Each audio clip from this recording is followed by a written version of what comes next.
16वें BRICS सम्मेलन की क्योंकि बैठक चल रही है और ऐसे में कजान देखिए क्योंकि प्रधानमंत्री पहुंचे हैं, वहां से जो लाइव तस्वीरें सीधा आ रही है भारत 24 पर एक्सक्लूसिवली ये तस्वीरें आपके सामने हैं। तो ब्रिक्स सम्मेलन और ऐसे में आज शी जिनपिंग से भी प्रधानमंत्री नरेंद्र मोदी मुलाकात करेंगे। द्विपक्षीय ये मुलाकात होगी जो कि बेहद खास है। पूरे विश्व की नजरें इस सम्मेलन पर टिकी हुई है।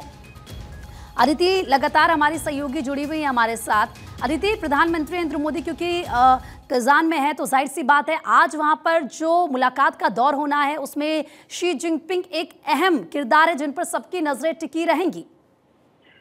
रूस के कजान में ब्रिक्स की 16वीं समिट आज चल रही है और आपको बता दें इसमें हिस्सा लेने के लिए प्रधानमंत्री मोदी कल ही दोपहर कजान पहुंच चुके थे। प्रधानमंत्री मोदी रूस के राष्ट्रपति पुतिन के बीच मुलाकात भी हुई और सबसे महत्वपूर्ण बात यह है कि मोदी ने पुतिन को अगले साल वार्षिक शिखर सम्मेलन के लिए भी भारत आने का न्योता दे दिया है। लेकिन इसमें खास बात जो आज का दिन जिसके इर्द गिर्द इंटरनेशनल मीडिया भी और पूरे इंटरनेशनल निगाहें टिकी हुई हैं वो होगी ब्रिक्स में दो नेताओं की मुलाकात जो कि चीन और भारत से है। पुतिन ने ब्रिक्स देश के नेताओं के लिए डिनर होस्ट किया था। डिनर के दौरान पुतिन के साथ मोदी और चीन के राष्ट्रपति शी जिनपिंग म्यूजिकल कॉन्सर्ट का लुत्फ उठाते भी दिखे और इस दौरान बीच में पुतिन बैठे थे और दोनों तरफ कुर्सी पर पीएम मोदी और जिनपिंग थे। अब आज 4:40 पर जिनपिंग की और प्रधानमंत्री मोदी की मुलाकात होगी। अब आपको बता दें एलएसी पर तनाव कम करने की घोषणा के बाद द्विपक्षीय अपने आप में आज की सबसे बड़ी खबर है। 2020 में गलवान झड़प के बाद रिश्तों में आए तनाव के बाद दोनों नेताओं के बीच चल रही जो बायलैटरल मीटिंग जो होगी उसमें क्या कुछ होगा ये अपने आप में पूरी दुनिया देखेगी, अमेरिका देखना चाहेगा। मोदी आज 20 देशों के समिट में हिस्सा लेंगे। ये समिट 2 सेशंस में होगा और आज इसके बाद बंद कमरे में एक सेशन होगा और इसे क्लोज प्लेनरी सेशन भी कहा जाएगा और आज शाम ओपन प्लेनरी सेशन भी होगा। प्रधानमंत्री यहाँ कई देशों के नेताओं के साथ द्विपक्षीय बातचीत भी करेंगे और समिट और द्विपक्षीय बातचीत पूरी होने के बाद प्रधानमंत्री आज भारत लौटेंगे। लेकिन आज की जो खास तस्वीर होगी वो होगी प्रधानमंत्री नरेंद्र मोदी और शी जिनपिंग के बीच की मुलाकात, गर्मजोशी, बॉडी लैंग्वेज, फेशियल एक्सप्रेशन जो शाम 4:40 पर होने वाला है और वो अपने आप में इस बदलते वर्ल्ड ऑर्डर की तस्वीर और इंडिकेशन होने वाला है।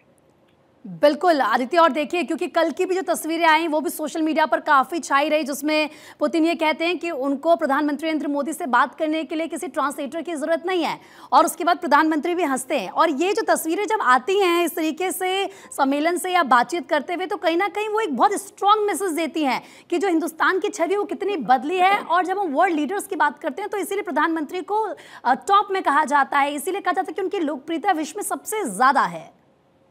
लोकप्रियता सबसे ज्यादा है और आज विदेश नीति का लोहा भी प्रधानमंत्री नरेंद्र मोदी ने दिखा दिया। वजह है कि नरेंद्र मोदी डायलॉग पर विश्वास रखते हैं। वो कहते हैं कि इस दौर में युद्ध जरूरत नहीं है, इस दौर में डायलॉग जरूरी है। और चीन जैसे एक समय दुश्मन कहलाने वाले देश आज प्रधानमंत्री के साथ 4 साल के अंदर अंदर बायलैटरल करेगा। आप समझें कि ये कितनी बड़ी बात है कि कई ऐसे मुलाकातों का समय रहा जब प्रधानमंत्री मोदी शी जिनपिंग एक मंच पर जरूर रहे, एक शामियाने के अंदर जरूर रहे, लेकिन एक दूसरे की तरफ देखा तक नहीं।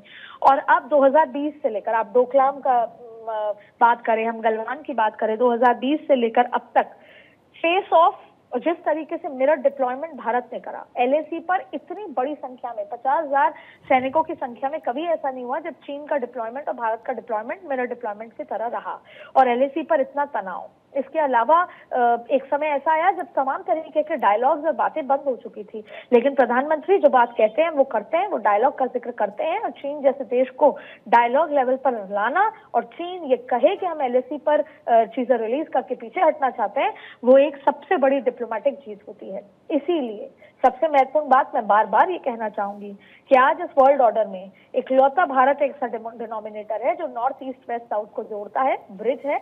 आज अमेरिका के लिए भारत उतना ही महत्वपूर्ण है। अमेरिका जो कभी किसी के साथ अपनी टेक्नोलॉजी साझा करने में सहज नहीं होता, वो अमेरिका चाहे फिर वो डिफेंस मामले में, सेमीकंडक्टर के मैन्युफैक्चर के मामले में अपनी टेक्नोलॉजी साझा कर रहा है।